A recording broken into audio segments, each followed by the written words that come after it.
आज हम देखेंगे कि संसद जो काम करती है, यानी संसद की जो कार्यवाही है वो कैसे संचालित होती है ना। तो संसद की हाँ, संसद की कार्यवाही का संचालन, कि संसद के जो दोनों हाउस हैं वो कैसे किस तरह से पूरा कार्य करते हैं। ठीक है, तो तुम्हें पता है कि संसद की जब बैठक शुरू होती है तो कितने बजे स्टार्ट होती है? 11 बजे। यानी अगर बात करें हम तो 1 से 2 के बीच लंच है ना। तो लंच से पहले की कार्यवाही और लंच के बाद कार्यवाही।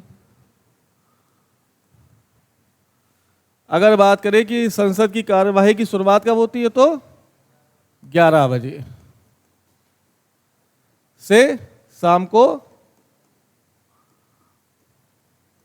6 बजे तक। तो ये पूरा टाइम ये क्या क्या करते हैं संसद के सदस्य, इसको आज हम पढ़ेंगे। ठीक है, तो ये देखो लंच से पहले क्या करते हैं। अच्छा, संसद का पहला शुरुआत का पहला घंटा क्या कहलाता है? प्रश्नकाल। ठीक है, तो पहला है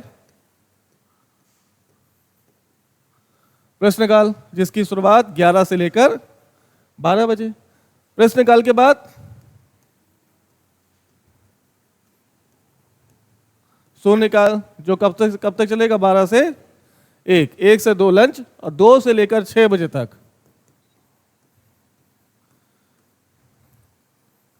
कई सारे प्रस्ताव पारित किए जाते हैं। जैसे अच्छा, ये सब चर्चाएं होंगी प्रश्नकाल में, शून्यकाल में। तो राष्ट्रपति के खिलाफ जो महाभियोग लागू होगा वो कब शुरू होगा? इस समय। तो महाभियोग की प्रक्रिया हो गई, सुप्रीम कोर्ट के जजों को हटाने की प्रक्रिया हो गई, या ध्यानाकर्षण प्रस्ताव, या विशेषाधिकार प्रस्ताव, या धन्यवाद प्रस्ताव, या विश्वास प्रस्ताव, या अविश्वास प्रस्ताव, या कई सारी कटौतियां। ये सब का कार्य संचालन कब होगा? लंच के बाद। तो इसमें हम क्या पढ़ेंगे? लंच से पहले हमने क्या पढ़ना है? प्रश्नकाल और शून्यकाल। लंच हुआ, लंच के बाद क्या करना है?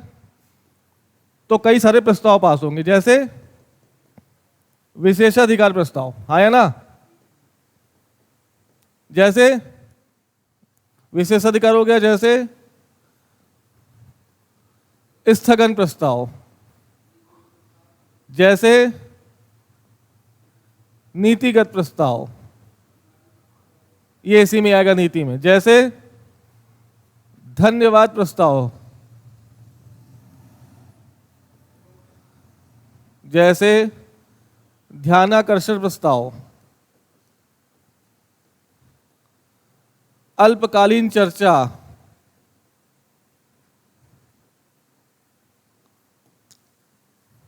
जैसे आधे घंटे की चर्चा,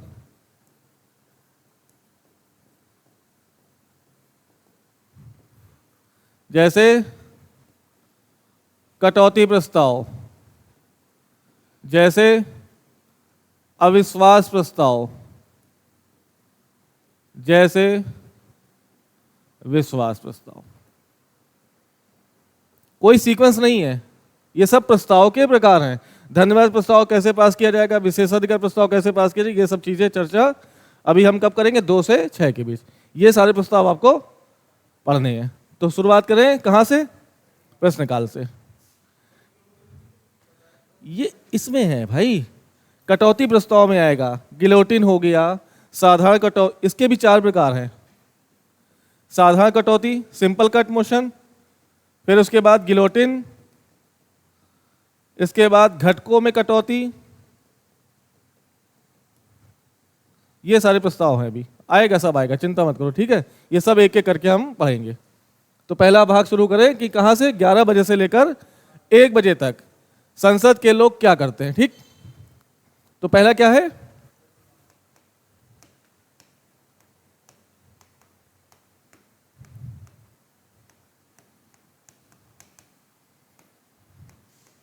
क्वेश्चन आर।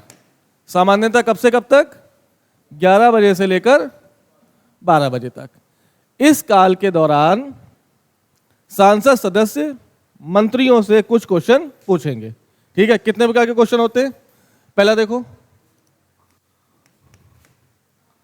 हाँ 4, कौन कौन से? पहला है तारांकित प्रश्न, दूसरा अतारांकित प्रश्न, तीसरा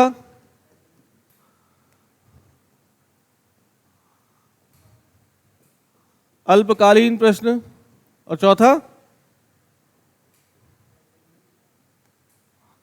चौथा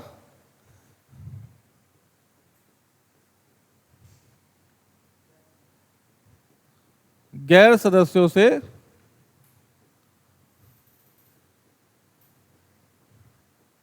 पूछे गए प्रश्न। तो क्वेश्चन आर के दौरान हम कितने प्रकार के प्रश्न पूछेंगे? पहला स्टार्ड, दूसरा नॉन स्टार्ड, तीसरा अल्पकालीन को मतलब शॉर्ट नोटिस पर पूछा गया प्रश्न, और चौथा ऐसे प्रश्न जो मंत्रियों से नहीं पूछे जाए, सदस्य दूसरे सदस्य से पूछ सकते हैं। ठीक है, तो ये तीनों प्रश्न कौन से? ए, बी और सी, यानी तारांकित, अतारांकित और अल्पकालीन प्रश्न कौन किससे पूछेगा? तो याद रखना, कौन किससे पूछेगा?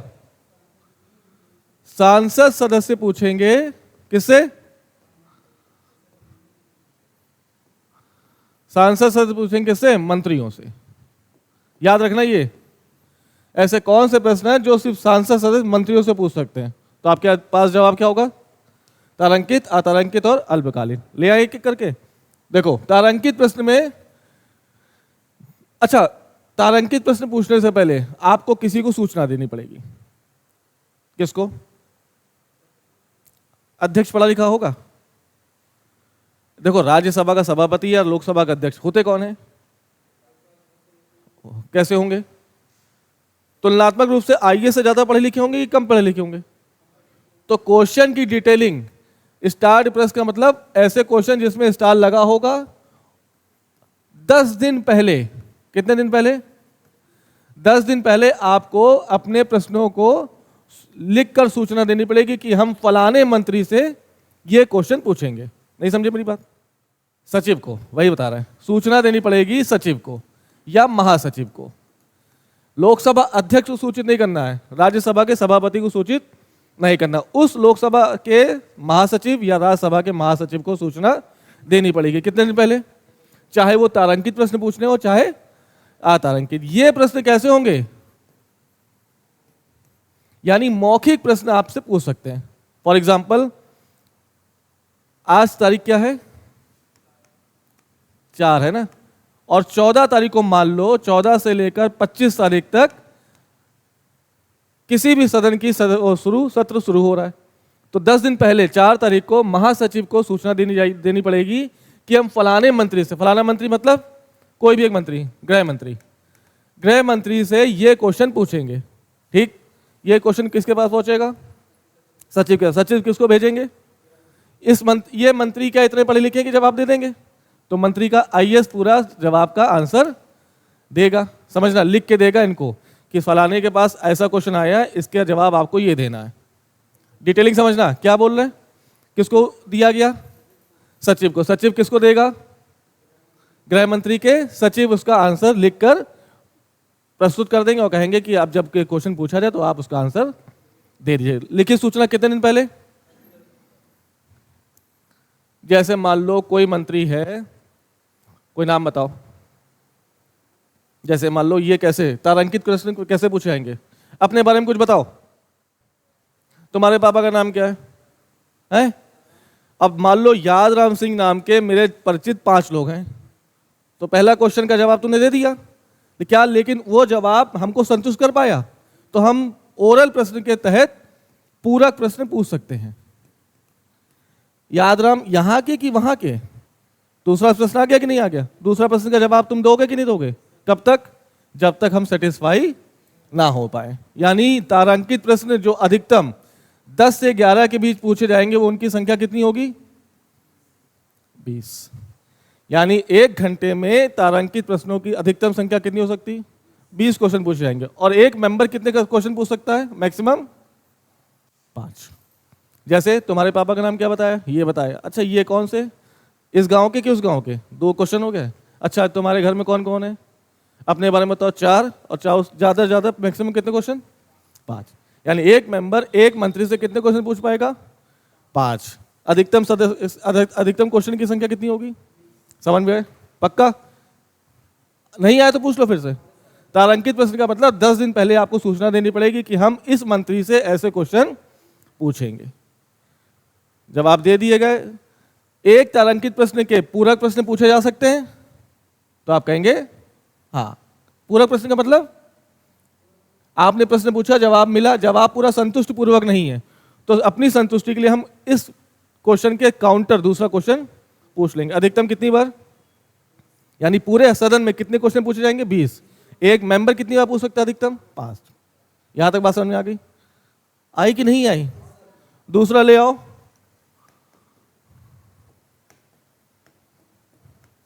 Non start question. ये क्या है?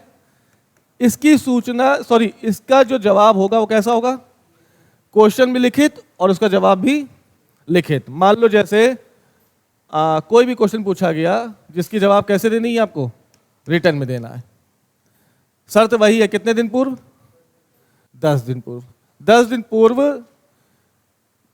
लोकसभा के सदस्य या राज्यसभा के सदस्य मंत्रियों से क्वेश्चन पूछ सकते हैं। कैसे? सूचना कितने दिन? लिखित सूचना 10 दिन पूर्व देनी पड़ेगी। और इसके कितने मैक्सिमम क्वेश्चन? 230। यानी लिखित प्रश्न आप अधिकतम कितने पूछ सकते हैं? एक बैठक में। जैसे मान लो आज शुरू हुआ बैठक 11 से लेकर 12। ये कौन सा काल है? प्रश्नकाल है। इस प्रश्नकाल की पूरी चर्चा पहले हो चुकी है कि नहीं हो चुकी है? 10 दिन पूर्व। अब 10 दिन पूर्व लोगों ने क्वेश्चन लिख दिए। लिख के कहां पहुंचेंगे? सचिव के पास। सचिव उस मंत्री को जानकारी दे देगा कि फलाने तारीख को आपसे इतने इतने क्वेश्चन पूछे जाएंगे। जैसे बताइए जीएसटी में इस साल आपके सरकार या आपके मंत्रालय ने कितना कमाया? लिखित पूछा है तो लिखित जाएगा। 10 दिन पहले पूछा जाएगा तो जाएगा, ये नेट में सर्च करेगा और नेट की सारी डिटेल लिखा के लिख देगा। और जैसे सदन शुरू होगा कहेंगे लो ये आपके क्वेश्चन, ये आपके आंसर। क्या इससे पूरक प्रश्न पूछा जा सकता है? नहीं पूछोगे ना। क्यों? क्योंकि लिखित है। लिखने में आपको 2 दिन लगेंगे, पढ़ने में। मान लो अगले दिन आ गए तो अगले दिन का मतलब पूरक प्रश्न नहीं हुआ। यानी अगर कहा जाए कि नॉन स्टार्ट क्वेश्चन में पूरक प्रश्न का प्रावधान है तो पूरक प्रश्न का प्रावधान नहीं है, क्योंकि सूचना कैसी है? लिखित। तो पहले पढ़ो, पढ़ने के बाद जब कोई समझना है तो अगले दिन पूछना। अगले दिन पूछा गया क्वेश्चन पूरक प्रश्न नहीं कहलाएगा, चाहे भले इससे रिलेटेड हो। जैसे मान लो जीएसटी के बारे में जानकारी पूछी किसी ने, तो जीएसटी में सारे क्लॉज उसने लिख दिए। अब इसी क्लॉज में उसको हो सकता है ये क्लॉज समझना है। अगले दिन यानी आज तारीख कौन सी? 4, 5 तारीख को फिर कहेगा अच्छा ये बताओ। तो इस क्वेश्चन का आंसर, जवाब पूरक प्रश्न नहीं है, वो नया प्रश्न और नया आंसर माना जाएगा। तो किस क्वेश्चन पे पूरक प्रश्न पूछने का प्रावधान नहीं किया गया? नॉन स्टार अतारांकित प्रश्न, जिसका जवाब कैसे देना होगा? पक्का? 2 क्वेश्चन समझ में आ गया। समय सीमा कितने दिन पूर्व? 10 दिन पूर्व। अब चाहे तारांकित प्रश्न पूछे चाहे अतारांकित प्रश्न पूछे, इसकी सूचना आपको देनी ही पड़ेगी। समझ में आ गई बात? चलो नेक्स्ट ले आओ। अल्पकालिक। अच्छा कौन किससे पूछ रहा है? दोनों शुरुआत के क्वेश्चन किससे पूछे जा रहे हैं? हाँ, सदस्य से पूछ रहा है। सदस्य मतलब अगर लोकसभा में पूछा जा रहा है तो 543 सदस्य में से कोई भी सदस्य पूछ सकता है। किससे? मंत्री कौन?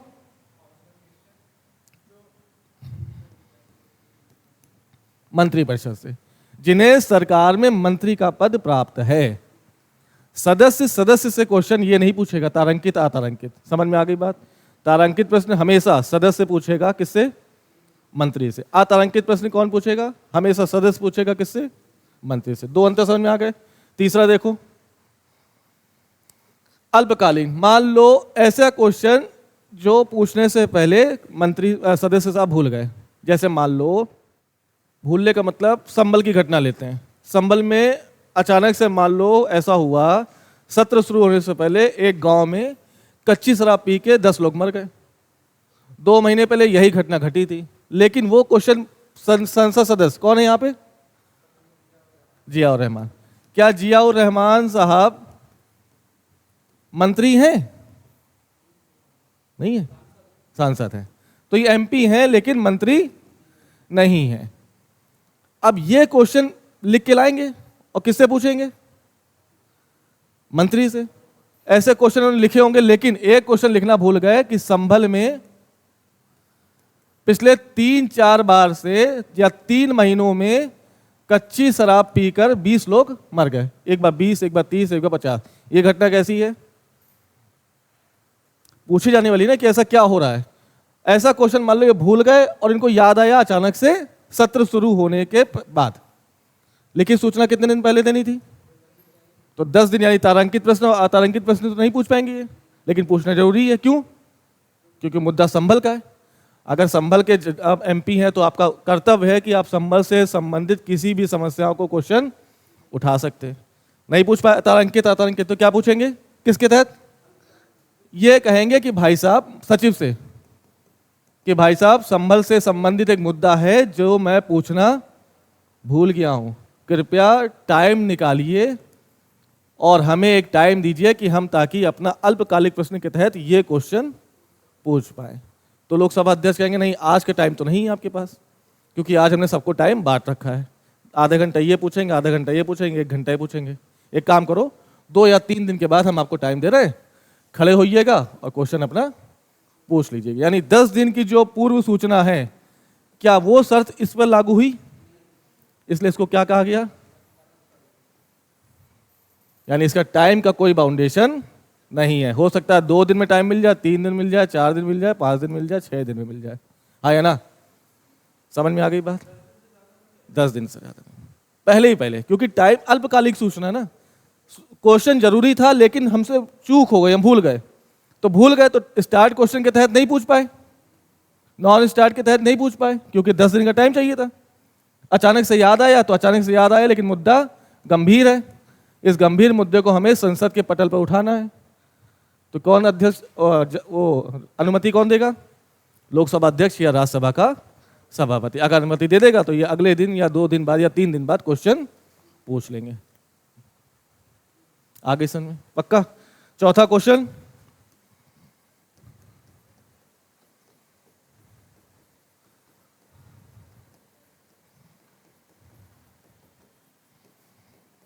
ये क्या होता है? अभी तक शुरू के तीनों क्वेश्चन कौन पूछ रहा है? किससे पूछ रहे हैं? मंत्रियों से। ये क्वेश्चन कोई सदस्य किसी दूसरे सदस्य से भी क्वेश्चन पूछ सकता है। नहीं समझे? जैसे मान लो ये हाईवे बनना है, ठीक? हाईवे बीच में बन के रुक गया। अब हाईवे का जो कार्यक्रम है वो किसके पास होगा? गडकरी साहब के पास, सड़क एवं परिवहन मंत्रालय। क्या गडकरी जी को पता होगा कि संभल से मुरादाबाद जो हाईवे जा रहा है वो बंद हो गया बीच में? क्या उनको सारी सड़कों का ज्ञान है क्या? नहीं है। ऐसे में इस मुद्दे को उठाने का काम कौन करेगा? संभल का एमपी और मुरादाबाद का एमपी, जो जहां से हाईवे जा रहा है। आई बात समझ में? ऐसे में क्वेश्चन एक सदस्य दूसरे सदस्य से पूछ सकता है कि जो हाईवे की शुरुआत हुई थी वो बीच रास्ते में जाकर रुक क्यों गया? इसका जवाब कहां देना पड़ेगा? संसद में। अब गडकरी साहब भी बैठे, तो अड़े हाथों लेंगे कि नहीं लेंगे? ऐसे में मतलब विलंब मुद्दे, जो रुके हुए मुद्दे हैं, उनको उठाने का काम इस क्वेश्चन के तहत किया जा सकता है। यानी ये क्वेश्चन आपके लिए जरूरी नहीं कि आपको मंत्री से ही पूछना हो। किससे पूछ सकते हो? लोकसभा के सदस्य से या राज्यसभा के सदस्य से भी क्वेश्चन पूछा जा सकता है। यह कार्यक्रम तब कब तक चला? 1 घंटे तक चर्चा वर्चा। लेकिन चर्चा कैसी हो रही है? जानकारी के साथ। यानी आपको पहले से जानकारी है कि हमसे ऐसा क्वेश्चन पूछा जाएगा, हमारे कपड़े फटने तय हैं। तो जब कपड़े फटने तय हैं तो कपड़े बचाने के लिए प्रयास करोगे कि नहीं करोगे? यानी क्वेश्चन का आंसर तुम पहले से तैयार करके आओगे, तब तक कोई दिक्कत नहीं। दिक्कत कहाँ आएगी? नहीं। ये क्या है? मतलब रैंडम क्वेश्चन पूछो, 0 आवर, यानी आपको तैयारी करने का समय नहीं मिलेगा। कोई भी सदस्य उठेगा, किसी मंत्री को संबोधित करते हुए क्वेश्चन पूछ लेगा। अब इसकी तैयारी तो आपको होगी नहीं, तो क्या होगा? तो कभी भी देखना, जब भी सदन के सत्र चल रहे होंगे, लड़ाई झगड़ा इसी काल में होता है। कॉपियां फटेंगी, चप्पलें चलेंगी, जूता चलेगा, ये पटका जाएगा। कब होगा? जाके देखना। आज के बाद कभी भी कार्रवाई देखना तो 12 से 1 के बीच यही वो समय है जब सबसे ज्यादा चूचा चलेगी। कहां पर? क्यों? क्योंकि हम वेल प्रिपेयर नहीं हैं। हमसे रैंडम क्वेश्चन पूछा गया आएगा और रैंडम क्वेश्चन का आंसर होगा नहीं। जब आंसर नहीं होगा तो लातापाई चलनी तय है। होगा कि नहीं होगा? ये क्या? ये परंपरा नई परंपरा है, या ये कहें कि विश्व के सभी संसदीय व्यवस्थाओं को भारत ने ये परंपरा दी है। ये कहीं और शुरुआत नहीं हुई थी। कहां पे हुई? भारत में। कब से? 1962। अचानक से ये चीजें चलने लगी और ये परंपरा में जोड़ दिया गया। तो अगर पूछा जाए कि किस काल का उल्लेख भारतीय संविधान में नहीं है, ये बाद में जुड़ा है, ये परंपरा है, ठीक है। और ये परंपरा धीरे धीरे जहां भी संसदीय शासन व्यवस्था है वहां पहुंच गई है। तो पूछा जाएगा कि कौन सी परंपरा भारत की संसदीय व्यवस्था की देन है, तो आंसर क्या होगा? समझ में आ गई बात?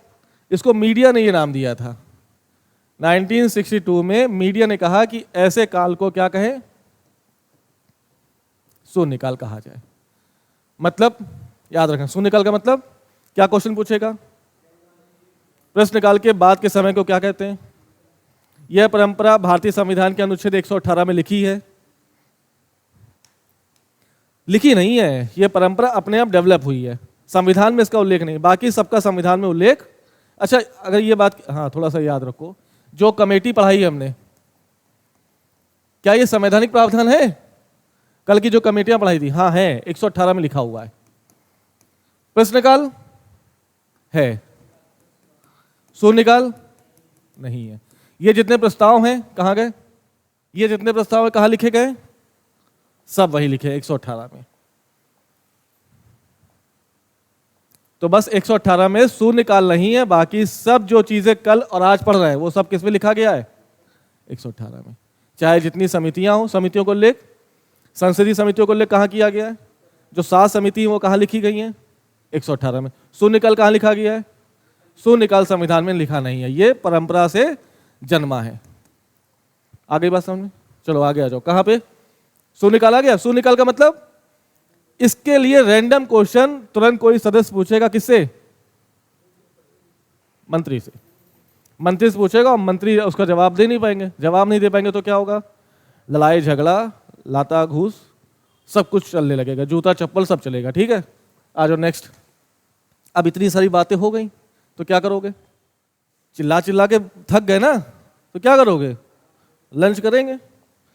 लंच हुआ, लंच के बाद अब जो 2 से 6 का टाइम है, यहां की परंपराएं शुरू हो जाएंगी।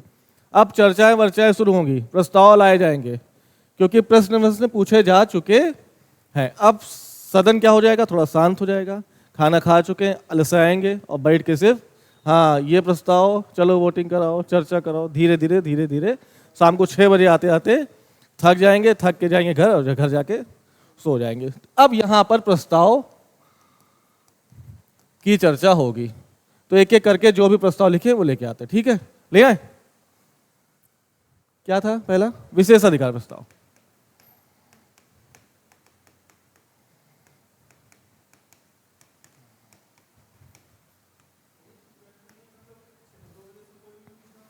है टाइम बटेगा, अभी रुको बता रहे हैं। हाँ हाँ, अभी इससे वो सब लोकसभा अध्यक्ष बताएगा। लोकसभा अध्यक्ष इसके लिए बताएगा। ये अल्पकालीन चर्चा जो लिखाई थी इसके लिए टाइम देगा लोकसभा अध्यक्ष, और ये आधे घंटे की चर्चा, इसका टाइम लोकसभा अध्यक्ष बताएगा, तब ये चर्चा होगी। बता रहे अभी।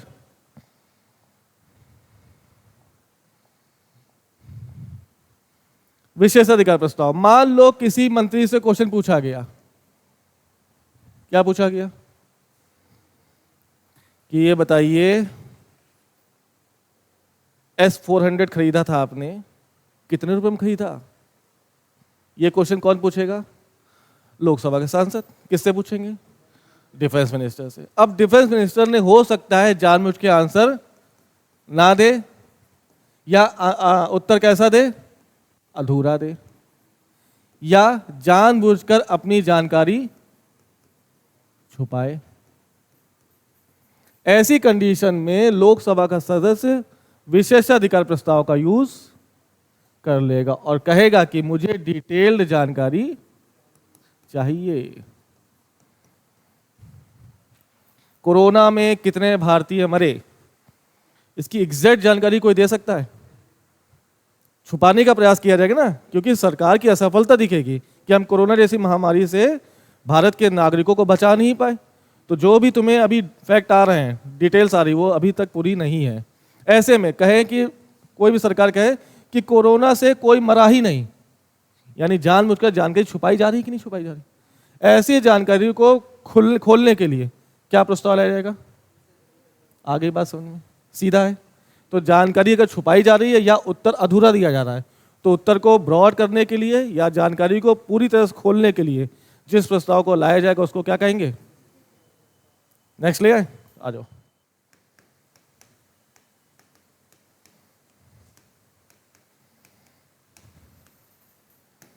ध्यान आकर्षण प्रस्ताव मतलब ध्यान आकर्षण करना। मान लो चर्चा चल रही है किसी भी मुद्दे पर, सदन में चर्चा चल रही, ठीक है। चर्चा को बीच में रोककर किसी सार्वजनिक मुद्दे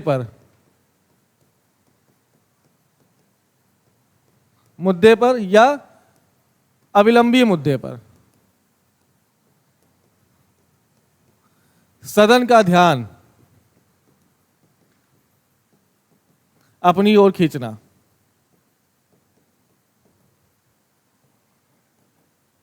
ऐसे में इस प्रस्ताव को क्या कहेंगे? मान लो कोई मुद्दा चल रहा, बजट पे चर्चा चल रही, ठीक। अचानक से घटना घटी कि पाकिस्तान ने भारत पे आक्रमण कर दिया, तो बजट की चर्चा को तुरंत रोक दिया जाएगा और सार्वजनिक महत्व के मुद्दे पर चर्चा शुरू हो जाएगी। तो चर्चा शुरू करने से पहले लोकसभा के अध्यक्ष या राज्यसभा के सभापति को क्या कहा जाएगा कि महोदय, ध्यानाकर्षण प्रस्ताव के तहत आपको यह सूचित किया जा रहा है कि अभी अभी सुनने में आया कि पाकिस्तान ने भारत पर अटैक कर दिया, तथा बजट पर चर्चा खत्म करते हुए अब आगे भारत क्या कार्रवाई करेगा इसकी चर्चा शुरू कर दी जाए। ऐसे प्रस्ताव को क्या कहेंगे? तो याद रखना कौन सा मुद्दा होगा या जिसको टाला ना जा सके। ऐसे मुद्दे पर चर्चा शुरू करने का कार्य ध्यानाकर्षण प्रस्ताव के तहत किया जाएगा। बात समझ आ गई? नाम में ही सब कुछ छुपा है, बस थोड़ा सा क्लियरिटी होगी तो क्वेश्चन कर ले जाओगे। नेक्स्ट ले आओ।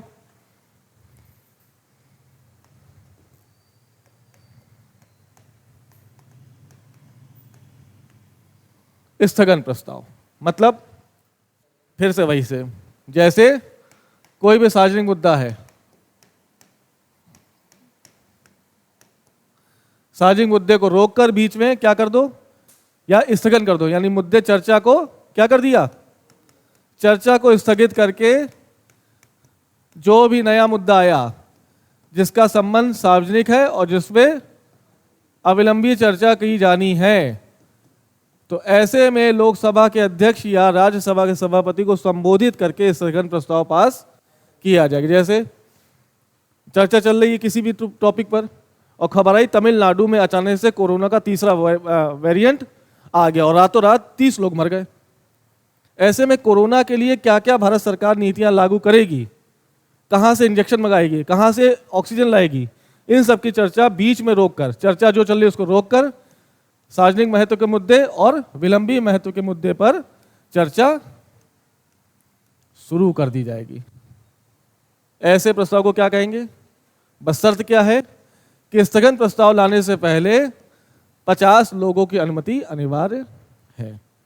ऐसा नहीं कि सदन का कोई भी सदस्य खड़ा हुआ, महोदय महोदय महोदय मेरी बीवी की तबीयत खराब हो गई है, उसको डॉक्टर में हॉस्पिटलाइज कर दिया, कृपया स्थगन प्रस्ताव लागू कर दो। करेगा क्या? किसी एक व्यक्ति की समस्या नहीं है, समस्या किसकी होगी? और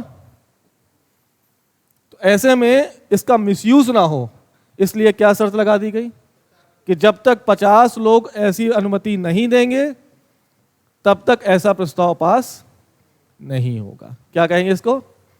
स्थगन प्रस्ताव। आगे अब आसन पक्का? नेक्स्ट आ जाओ।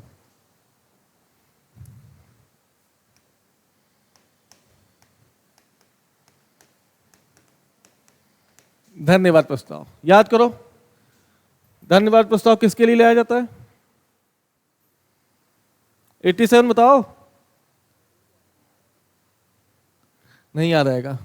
87 ने कहा था राष्ट्रपति का विशेष अभिभाषण कब देगा बताओ? प्रत्येक वर्ष के प्रथम सदन में, और नई लोकसभा के गठन के बाद राष्ट्रपति विशेष अभिभाषण देता है। और याद करो जब हम पढ़ा रहे थे तो विशेष अभिभाषण के तहत राष्ट्रपति कैसा अभिभाषण देगा? क्या बोलता है राष्ट्रपति इसमें? हाँ, इसमें यह बताएगा कि अब नई लोकसभा बन गई है, अब नई लोकसभा फलाने फलाने कार्यों को अपने आने वाले कार्यकाल के दौरान करेगी। या बजट प्रत्येक वर्ष का पहला सदन क्या है? पहला सत्र बजट ही तो है जो फरवरी में आता है। अब बजट में क्या होता है? बजट में आने वाले साल में भारत सरकार क्या क्या खर्च करेगी, किन किन योजनाओं को लागू करेगी, इसका उल्लेख होता है। तो विशेष अभिभाषण के तहत राष्ट्रपति कुछ और नहीं करते बल्कि मंत्री परिषद द्वारा तैयार किए गए भाषण को ही बोलते हैं। समझना, यहां तक समझ आई बात? अब ऐसे में अगर मान लो धन्यवाद प्रस्ताव पास करने के लिए क्या शर्त है? 50% + 1 बहुमत, साधारण बहुमत। अगर धन्यवाद प्रस्ताव यानी धन्यवाद प्रस्ताव में क्या कहेंगे? अगर बहुमत मान लो कितना है, लोकसभा में कितने लोग हैं इस समय वर्तमान में?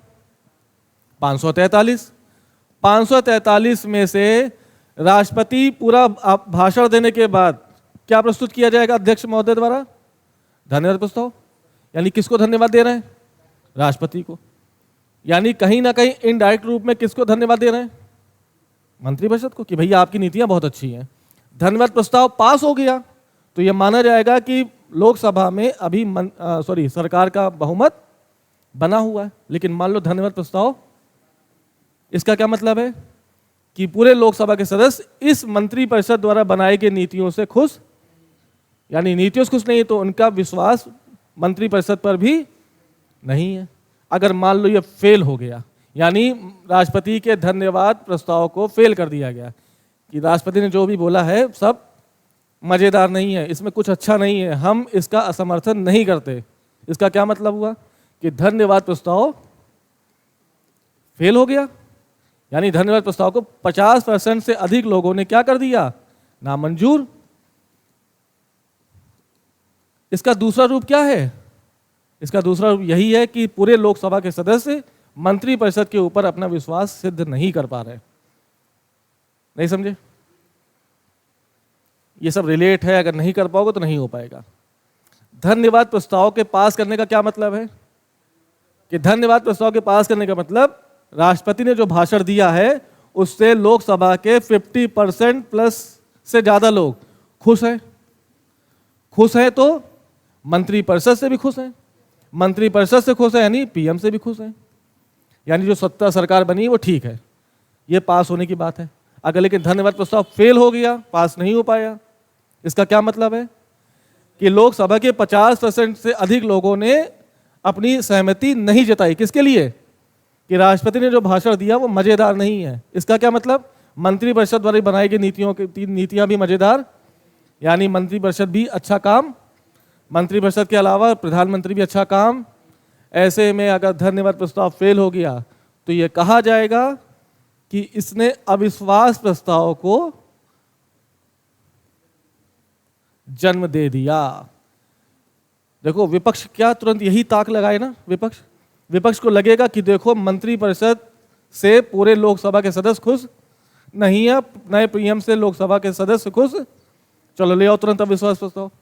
और जैसे ही धन्यवाद प्रस्ताव पास हो गया, इसका यह मतलब कि अविश्वास प्रस्ताव भी पास हो जाएगा। और जैसे अविश्वास प्रस्ताव पास होगा लोकसभा का विघटन, तो धन्यवाद प्रस्ताव अगर फेल हो रहा तो याद रखना अविश्वास प्रस्ताव को जन्म दे देगा। क्योंकि विपक्ष इसी ताक में बैठा है ना कि जैसे ही सत्ता पक्ष से के खिलाफ कोई आग उठे, उस आग को और अधिक बढ़ा दो। धन्यवाद प्रस्ताव के पास होने का, फेल होने का मतलब अविश्वास प्रस्ताव पास हो जाएगा। याद रखना, राहुल गांधी इसी फिराक में बैठे रहते हैं कि जैसे धन्यवाद प्रस्ताव फेल हो, हम क्या ले आए। समझ में आ गई बात। तो धन्यवाद प्रस्ताव, अविश्वास प्रस्ताव दोनों एक दूसरे से जुड़े हैं। सोचो, धन्यवाद प्रस्ताव यदि फेल हो गया तो क्या पीएम अपने पद पर रहेंगे? त्याग पत्र देना पड़ेगा इनको। लेकिन त्याग पत्र देने का मतलब यह नहीं है कि अविश्वास प्रस्ताव पास हो गया। कुछ समय के लिए त्याग पत्र देना पड़ेगा, लेकिन सरकार और सत्ता और विपक्ष इतने ज्यादा मजबूत होते हैं कि जैसे ही मंत्रिपरिषद ने त्याग पत्र दिया, तुरंत उनको क्या मन में आएगा कि लोकसभा में इन्होंने अपना विश्वास खो दिया है, तुरंत क्या ले आओ। तुरंत जैसे अविश्वास प्रस्ताव आएगा, अविश्वास प्रस्ताव पास होने का मतलब सबको इस्तीफा, और इस्तीफा के बाद नई सरकार का गठन। हाँ, अविश्वास प्रस्ताव का मतलब होता है विघटन। अविश्वास प्रस्ताव पास होने का मतलब है कि लोकसभा का विघटन हो गया है, और लोकसभा का विघटन का मतलब है कि नए चुनाव होने हैं। धन्यवाद प्रस्ताव फेल हो गया, इसका यह मतलब नहीं कि लोकसभा विघटित हो गई। इसका यह मतलब है कि मंत्रिपरिषद इस्तीफा दे देगी। देखो, मंत्रिपरिषद फिर पीएम नई मंत्रिपरिषद बनाएगा। लेकिन समझो, विपक्ष इसी ताक में बैठी है। जैसे धन्यवाद प्रस्ताव फेल होगा, तुरंत अगले दिन क्या आ जाएगा। तो टाइम ही नहीं मिलेगा संभलने का। इसलिए अभी तक धन्यवाद प्रस्ताव अभी तक फेल नहीं हुआ है। अविश्वास प्रस्ताव आए बताएंगे सब। समझ में आ गई बात? पक्का? खाओ कसम? बहुत बढ़िया।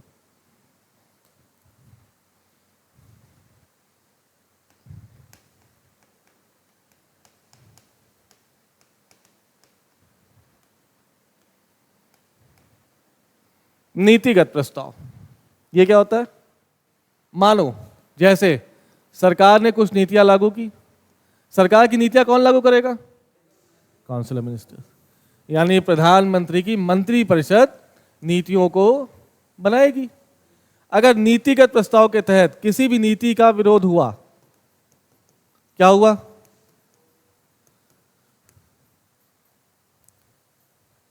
नहीं समझे? नीति का विरोध का मतलब हो सकता है किसी खास पर्टिकुलर नीति का विरोध हो, जैसे नहीं, या हो सकता है पूरी होल नीति का विरोध हो।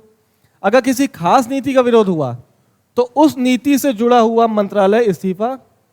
जीएसटी किससे जुड़ा होगा? वित्त मंत्री। अगर जीएसटी के खिलाफ मान लो आया तो वित्त मंत्री को इस्तीफा देना पड़ेगा। अगर कई सारी नीतियों के खिलाफ आया तो पूरी मंत्रिपरिषद को इस्तीफा। यानी नीतिगत प्रस्ताव एक मंत्री के खिलाफ भी लाया जा सकता है और पूरे मंत्रिपरिषद के खिलाफ लाया जा सकता है। जैसे मान लो आ गया जीएसटी के खिलाफ नीतिगत प्रस्ताव पास आया, कहां पर? लोकसभा में। समझना, राज्यसभा में नहीं आएगा। क्यों नहीं आएगा? तो वहां प्रस्ताव पास करने की जरूरत क्या है? जीएसटी का नीतिगत प्रस्ताव कहां आया? यानी वित्त मंत्री निर्मला सीतारमण के खिलाफ प्रस्ताव कहां आया? लोकसभा में। लोकसभा में आने का मतलब, अगर प्रस्ताव पे पास करने का मतलब क्या जरूरी है? मतलब 543 का कितना है? 270। यानी लोकसभा के कुल सदस्यों ने 273 लोगों ने, कुल सदस्यों में से 273 लोगों ने नीतिगत प्रस्ताव को पास कर दिया। इसका क्या मतलब है? पास कर दिया, असहमत है। यानी जो प्रस्ताव किसी गैर मंत्री द्वारा या विपक्ष द्वारा लाया गया है, इससे सहमत हो गए, बल्कि निर्मला सीतारमण से सहमत तो निर्मला सीतारमण जी को क्या देना पड़ेगा।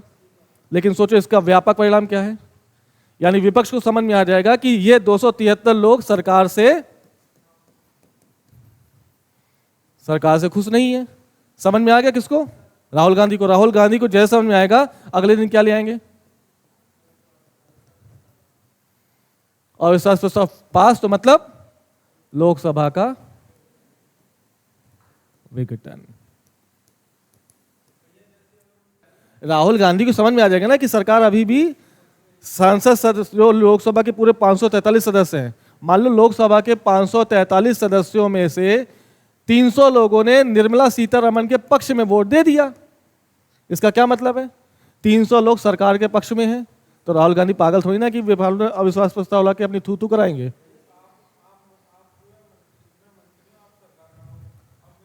सरकार में है मंत्री, मतलब हम 82 में से हैं, तुम 280 में से हो, ये बोलो। हाँ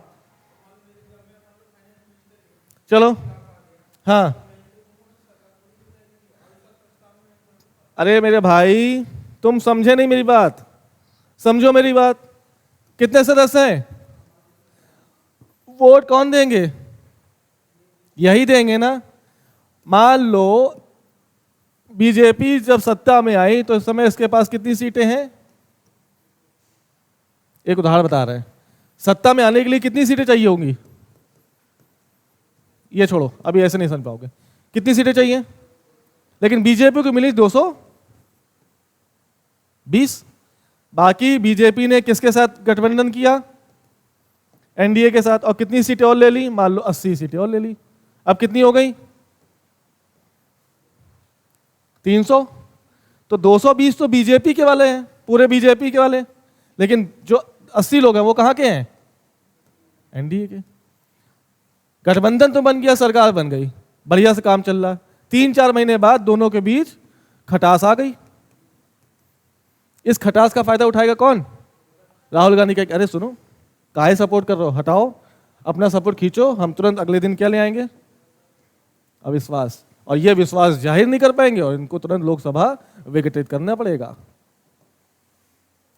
अब अंदर की जानकारी सुनो, ये तो एक दूसरा पक्ष है, समझो। तुम कहना चाह रहे हो कि सिर्फ वित्त मंत्री ही इस्तीफा देंगे, बाकी कोई इस्तीफा नहीं देगा। देखो कैसे। कितने लोग हैं? 543 लोग। किसके खिलाफ आया? किसी एक मंत्री के खिलाफ आया नीतिगत प्रस्ताव। मतलब ये ला कौन रहा प्रस्ताव? विपक्ष ला रही ना। यानी विपक्ष कहीं ना कहीं इस मंत्री द्वारा लागू की गई नीति के खिलाफ है, सपोर्ट नहीं कर रहे हैं। जीएसटी मान लो यार तुम, जीएसटी डिपार्टमेंट किसके पास? वित्त मंत्री निर्मला सीतारमण के जीएसटी का विरोध हुआ और इस विरोध के लिए लोकसभा में नीतिगत प्रस्ताव ले आया गया। वोटिंग होगी, कौन करेगा? 543 में से हो सकता है अगर ये पास हो गया प्रस्ताव, तो इसका क्या मतलब है? प्रस्ताव लॉ कर रहा है भैया।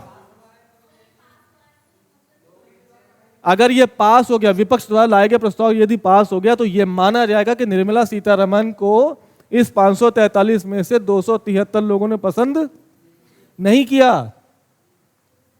इस्तीफा देना पड़ेगा किसको? उनको। लेकिन इस अंदर की कमी का फायदा कौन उठा रहा है? राहुल गांधी को समझ में आ जाएगा कि 273 लोग किसके पक्ष में हैं, तभी तो वोट दिया निर्मला सीतारमण के खिलाफ। नहीं समझ पा रहे हो मेरी बात? अगर ये वोटिंग हो गई है, सुनो, वोटिंग हो गई, इसका क्या मतलब है कि निर्मला सीतारमण के खिलाफ कितने लोग हैं? निर्मला सीतारमण के खिलाफ हैं, तो यानी मेरे पक्ष में है कि नहीं है? तो ये तुरंत क्या ले आएंगे और ये सरकार से कहेंगे कि अपना फ्लोर टेस्ट कराओ। ये क्या होता है?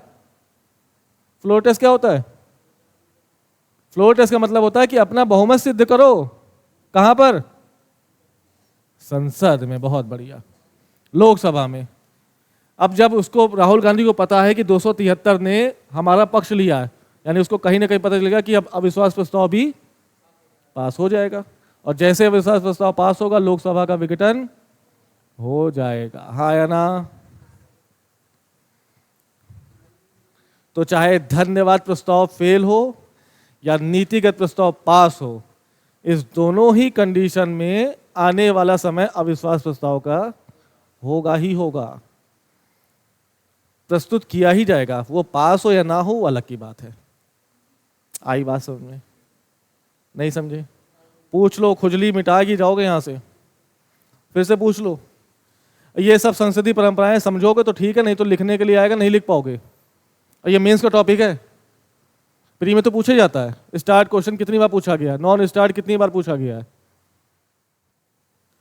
अब ये दोनों प्रस्ताव का पास होने का मतलब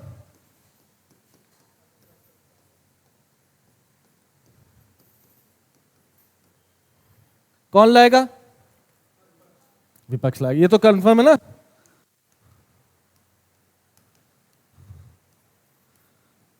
अविश्वास प्रस्ताव पास होने के लिए ये था सत्ता पक्ष बैठता है इधर। अविश्वास प्रस्ताव पास कब माना जाएगा? वोटिंग बताओ 543 का। अविश्वास प्रस्ताव पास कराना है हमको। पास कराने का मतलब लोकसभा विघटन, इसका मतलब नए चुनाव। तो बताओ अविश्वास प्रस्ताव कब पास होगा?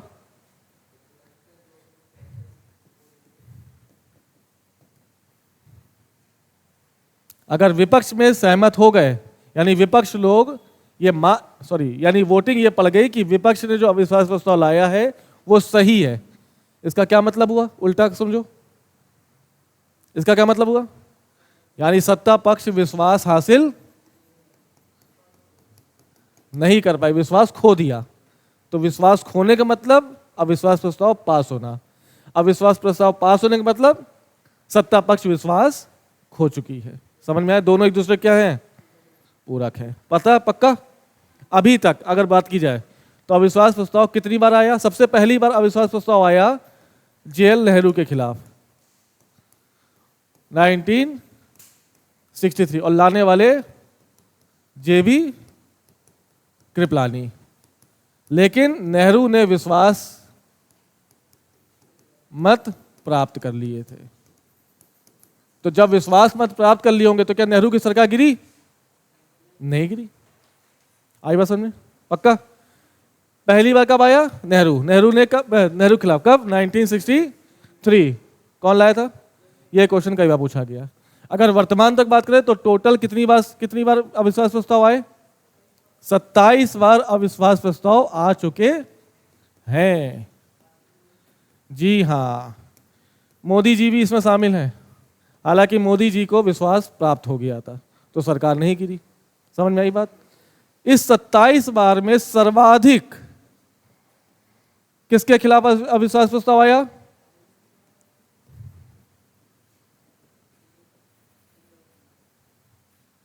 इंदिरा गांधी का। कितनी बार?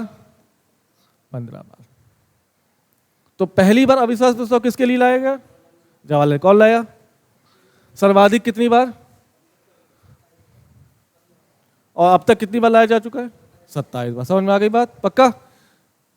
4 ऐसे प्रधानमंत्री हैं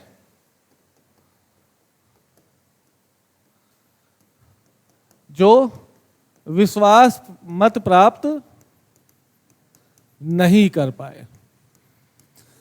सॉरी, यानी इनके खिलाफ लाया गया अविश्वास प्रस्ताव पास हो गया, तभी तो विश्वास नहीं प्राप्त कर पाए ना।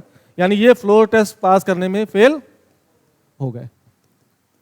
ये कौन है? पहले एक है वीपी सिंह, दूसरे हैं चंद्रशेखर,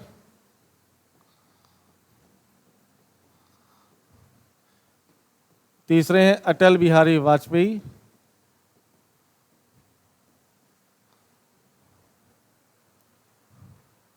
एक और नाम नहीं याद आ रहा, देख लेने आके नेट पे। 4 लोगों के खिलाफ अविश्वास प्रस्ताव पास हो चुका है। यानी अब तक कितने प्रधानमंत्री हैं जिनके खिलाफ अविश्वास प्रस्ताव पास हुआ? 4। कौन कौन से? वीपी सिंह, चंद्रशेखर, अटल बिहारी वाजपेयी, ये तो बेचारे एक वोट से आ रहे थे, सिर्फ एक वोट से, यानी 272 मत प्राप्त कर लिए थे, एक वोट से हार गए थे। देखो 4 प्रधानमंत्री जिनके खिलाफ अविश्वास प्रस्ताव लाया गया, देख लेना 4 हैं टोटल पर, ये कंफर्म है। 4 ऐसे पीएम हैं जिनके खिलाफ अविश्वास मत प्राप्त नहीं कर पाए, वीपी सिंह, चंद्रशेखर, अटल बिहारी वाजपेयी, यस, मोरारजी देसाई।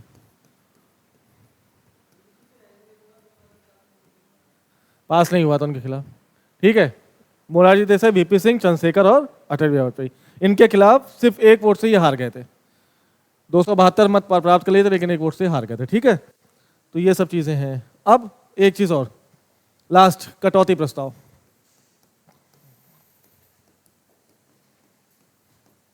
ये 4 प्रकार के होते हैं, ठीक है। चलो, पहला है साधारण कटौती प्रस्ताव, दूसरा है कुछ घटकों में कटौती, तीसरा है कंगारू और चौथा है गिलोटिन, ठीक है। देखो चर्चा हो रही है, चर्चा को रोककर मतदान किए जाते हैं। तो जब चर्चा पूरी हो चुकी हो और चर्चा को रोक दिया जाए, मतलब खत्म हो चुकी हो लगभग, और चर्चा को रोककर चर्चा को क्या कर दिया जाए, मतदान के लिए प्रस्तुत किया जाए, तो ऐसे प्रस्ताव को पास करने के लिए क्या किया जाएगा, साधा कटौती, सिंपल कटौती। क्लास खत्म होने से पहले कहते ना कि चलो कल मिलेंगे, तो ये क्या है, कटौती पर, यानी पूरी चर्चा हो चुकी है, चर्चा के बाद अब चर्चा पर विराम लगाओ और अगले दिन मिलने का प्रॉमिस कर दो, ठीक है। उसे क्या बोलेंगे, साधा कटौती।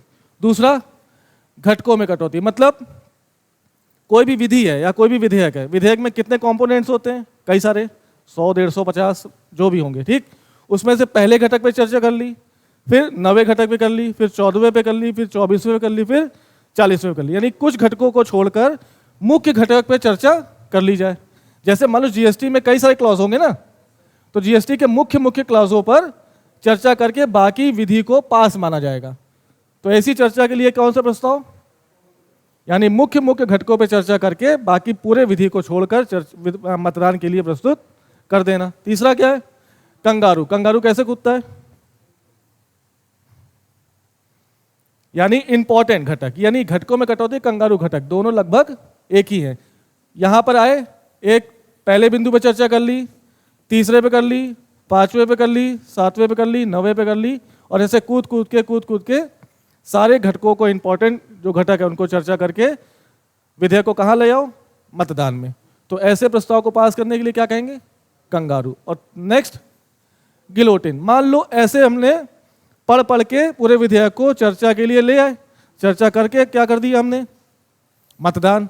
लेकिन कोई सदस्य उठा और कहेगा कि भैया आपने जो कूदा लगाई है, इसमें जो दूसरा जो कंपोनेंट है, हम चाहते हैं कि सदन इस पर चर्चा करे, तब ऐसा प्रस्ताव लाया जाएगा। कौन सा कहलाएगा, गिलोटिन। यानी छूटे हुए, दूसरा छूटा है, चौथा छूटा है, छठा, 8वां और 10वां, इन छूटे हुए घटकों पर कोई सदस्य कहे कि हमें चर्चा करनी है, तो ऐसी चर्चा के लिए एक प्रस्ताव पारित किया जाएगा, जिसे कहेंगे, समझ में आ गई बात, बाकी कल मिलते। चलो, छूटे हुए घटक, मान लो हमने चर्चा कर रहे हैं कैसे, कूद कूद के हो सकता है कि बीच में एक ऐसा क्लॉज मिस हो गया हो जो इंपॉर्टेंट है, लेकिन जब बाद में कोई सदस्य पढ़ेगा तो ये लगेगा हाँ ये इंपॉर्टेंट है, इस पर चर्चा की जानी चाहिए। तो महोदय साहब उठेंगे एमपी और कहेंगे कि जो ये विधेयक प्रस्तुत किया गया है, इसका जो चौथा नंबर का कंपोनेंट है वो इंपॉर्टेंट था, लेकिन चर्चा नहीं हुई है, कृपया गिलोटिन प्रस्ताव के तहत इस मुख्य कंपोनेंट पे चर्चा फिर से कराई जाए, और चर्चा करा दी जाएगी। तो ऐसे प्रस्ताव को क्या कहेंगे, ठीक है, बाकी कल मिलते हैं। चलो अब बंद करो।